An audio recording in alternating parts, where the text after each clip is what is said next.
Maintenant, c'est l'heure de la rétrospective de 2022.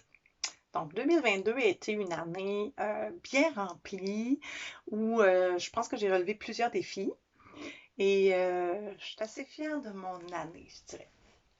Premièrement, j'ai fait le défi de la robe pendant 100 jours, qui est devenu la robe de porter la même robe pendant un an. Je ne l'ai pas sur moi parce que la robe, il me reste 2 mois à la faire. Et elle a fini par briser. Et oui, je m'y attendais un petit peu. Donc, je dois la faire réparer chez la couturière et on m'a averti qu'elle serait comme pendant un bon bout, là, je l'aurais pas. Là, elle peut me faire ça en quelques jours, elle va me faire ça en 2 semaines, genre. Je vais être obligée de rajouter 2 semaines à la fin. Donc, j'étais supposée terminer le 7 mars. Je vais terminer probablement autour de la mi-mars ou peut-être un petit peu plus tard. Donc, aujourd'hui, je porte un t-shirt seconde main offert par ma sœur. Donc, c'est ça. C'est arrivé, mais elle a quand même duré 10 mois, la robe. Mais là, le zipper se peut plus. Donc, je peux plus la porter du tout, du tout.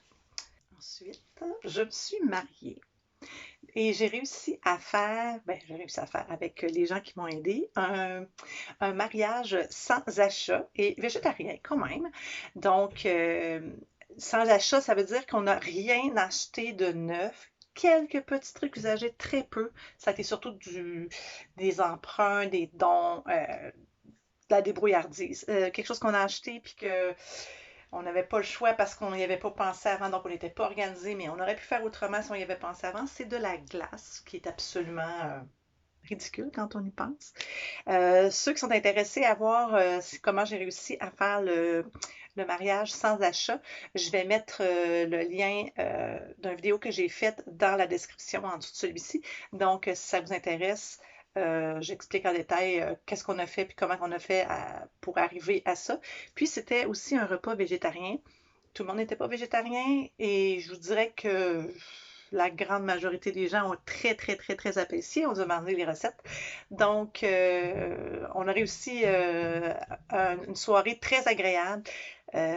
Personne ne disait, oh mon Dieu, il manque ça, il manque ça, il manque ça. Non, non, non. Ça a été exactement comment je le voyais. Puis même la robe de mariée y est passée. Donc, mais ça, c'est pour le savoir, il faut regarder l'autre vidéo qui, le lien est dans la description.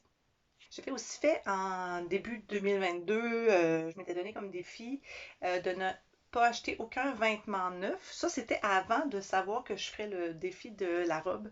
Donc, j'ai réussi à ne pas acheter de vêtements neufs, excepté deux. Donc, deux faux pas, mais c'est pas vraiment des faux pas. J'ai acheté la robe du défi parce que je n'ai acheté une usagée et ça ne fonctionnait pas. Donc, je m'en suis acheté une neuve. Et le deuxième, c'est un t-shirt sérigraphié que j'ai acheté pour encourager des jeunes dans un projet. Donc, c'était plus de l'encouragement là, c'est pas parce que j'en avais besoin, c'est parce que je voulais encourager un beau projet de jeunes de ma communauté. Donc, puis ça, c'est le fun parce que ce défi-là, ben, ils ont embarqué avec moi sans que je fasse de pression, c'est-à-dire mon chum puis mon garçon. Donc maintenant, quand on va dans une ville, on cherche les friperies, on a du plaisir à essayer de trouver des petites affaires. Puis aussi, j'ai découvert, puis ça, je ne m'attendais pas à ça, c'est que pour les chaussures, je m'étais dit, bon, je vais acheter que de l'usager, sauf sous-vêtements et chaussures. Mais en fait, non, les chaussures, je peux les acheter usagées parce que souvent, ce qui va dans les friperies, c'est des choses qui n'ont jamais été portées. Mauvais choix de grandeur, la chaussure ne faisait pas. Donc, ils sont neuves. Donc, je me permets maintenant d'acheter des chaussures dans les friperies. Et j'en ai acheté plusieurs cette année et je les porte fièrement. Vraiment, ça vaut vraiment la peine, là. Je me suis acheté des Converse à 10 piastres, là, puis des petites chaussures spéciales, des Mary Jane vertes que je ne me serais jamais acheté neuves parce que probablement qu'elles auraient coûté trop cher. Ben, j'ai pu me procurer ça et me faire vraiment plaisir. J'ai aussi fait le défi No Mo Main, donc pas de tonte de pelouse pendant le mois de mai. Mais moi, je l'ai tiré jusqu'à la Saint-Jean-Baptiste, vu qu'on reste un peu plus dans le nord, donc nous, c'est plus à partir de la Saint-Jean-Baptiste là, que le gazon pousse plus. Et j'ai arrêté, ma dernière tonte a été pour le mariage, donc à la fin août. Donc j'ai tondu ma pelouse 4 fois peut-être, même pas, peut-être 3 fois entre la fin juin et la fin août. Donc, le reste du temps, c'était laissé à la nature. Et puis, pour vrai, ça fait pas laid, c'est pas, j'avais pas l'air d'une maison délabrée. C'est vraiment quelque chose qu'on pense qu'on doit faire absolument, tondre la pelouse comme tout le temps, mais en fait, non. La pelouse, ça vient pas haut comme ça, là, au mois de mai, là, ça vient pas comme ça. Tu sais, les abeilles sont contentes quand il y a des petites fleurs sauvages, là, fait qu'il faut leur laisser un peu de petites fleurs sauvages. Aussi, ben, quand je tombe, je laisse des bandes sur les bords de mon terrain, beaucoup plus larges qu'avant, euh, pour que la nature soit le plus là possible. En fait, je fais seulement ce que j'ai vraiment besoin de faire. Tout ce qui est vraiment plus proche des bordures de mon terrain, clôture, arbres, bord de petits ruisseaux, je laisse vraiment ça, là, je coupe pas, là, puis je laisse la nature reprendre ses droits. Donc, comme constat, je peux faire le constat que quand je me donne un défi, ça va bien pour moi parce que je pense que c'est le principe qu'il y a qu'une fin. Donc, je me dis pas, oh mon Dieu, je vais faire ça pour le reste de ma vie, c'est donc ben lourd. C'est comme, j'ai un début, j'ai une fin, j'ai un objectif, je le réussis, je suis contente. Mais pendant ce temps-là, les habitudes se créent quand même. La façon de réfléchir, la façon de se procurer des choses change. Puis après, ben, on reste avec des séquelles. C'est pas des séquelles parce que c'est positif, mais avec des habitudes prises dans ces défis-là. Mais ça a été pris de façon agréable et pas restrictif parce que j'avais un but, tu sais, c'est comme, wow, je vais réussir mon défi, mais je me construis des belles habitudes dans ce défi-là. Donc, pour moi, c'est une façon qui fonctionne très bien, beaucoup plus que je vais plus jamais faire telle chose ou il faudrait bien que je change telle affaire. Ça fonctionne de me donner un défi qui a un début et une fin. Pour moi. Peut-être que pour vous, ça ne serait pas la même chose, mais il y a des gens aussi qui font ça pour un mois sans viande, un mois sans boire d'alcool. C'est des choses qui, déjà, on peut être avec quelqu'un puis on peut se motiver ensemble, mais le principe qu'on sait qu'il y a une fin, ça nous motive à continuer parce que c'est pas restrictif. On sait qu'au pire du pire, on va pouvoir le refaire après. C'est aussi l'année où j'ai pété mon premier cellulaire et j'ai décidé que je restais avec un cellulaire pété. En fait, ma vitre était toute pétée. J'ai essayé de la faire changer. Même le réparateur m'a dit ça vaut pas la peine, ça va te coûter plus cher qu'un neuf et tu ne l'auras pas pendant 2 à 3 mois. Donc, je te conseille d'en acheter un neuf. Il n'était pas question que j'en achète un neuf. Il fonctionne encore bien. Je fonctionne avec mon cellulaire pété. Donc, ça, c'est une des choses qui m'est arrivée cette année. Cette année, c'est aussi le début de l'usage du bac brun. Donc, nous, on faisait déjà le compost à la maison. J'étais un peu réticente à faire l'usage du bac brun parce que moi, je faisais déjà le compost. Donc, mes ordures qui sont organiques, tout ce qui est nourriture, tout ça, était déjà pas dans mon bac d'ordures régulières. Mais je dirais que pour l'hiver, je trouve ça bien cool parce que c'était un problème le compost l'hiver. On savait comme pas comment l'entreposer en attendant que ça dégèle, puis qu'on recommence un compost. Donc là, pour moi, ça fait quand même bien le travail de pas m'en occuper pendant l'hiver en le mettant dans le bac brun. Puis je vais sûrement recommencer au printemps à faire mon propre compost, puis je recommencerai à l'hiver avec le bac brun. Donc c'est comme le meilleur des deux mondes.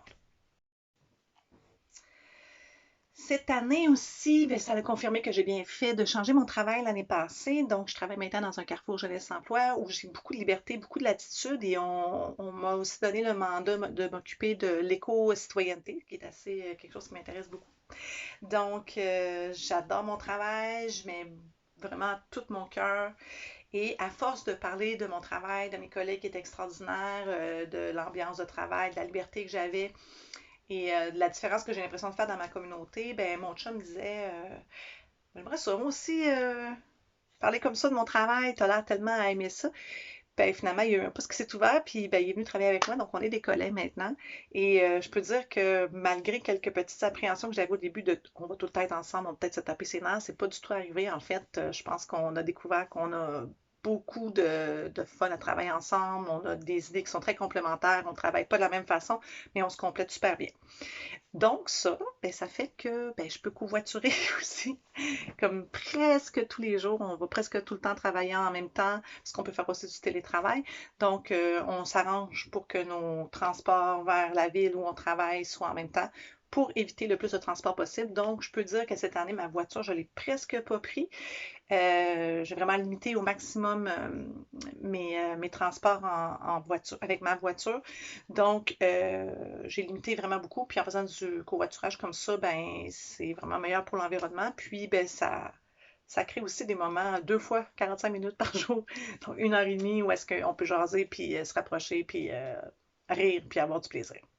Et à mon travail, j'ai fait ça faisait longtemps que j'y pensais, mais créer l'occasion d'une gratiféria. Donc, c'est une fête du gratuit. C'est un endroit où tout est gratuit.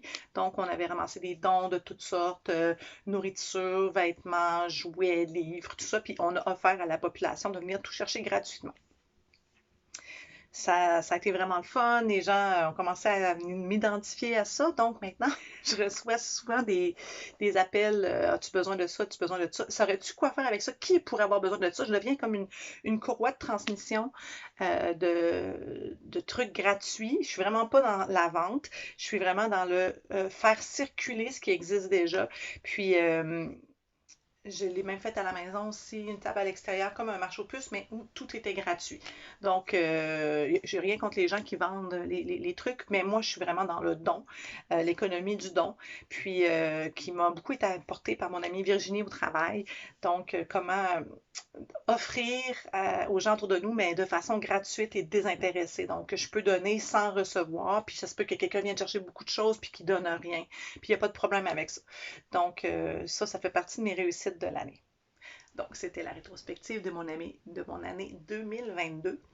Et je n'ai pas encore évalué vraiment comment la prochaine année s'enligne, mais beaucoup de choses que j'ai commencé que je vais continuer, donc dont le fait de ne pas acheter de neuf.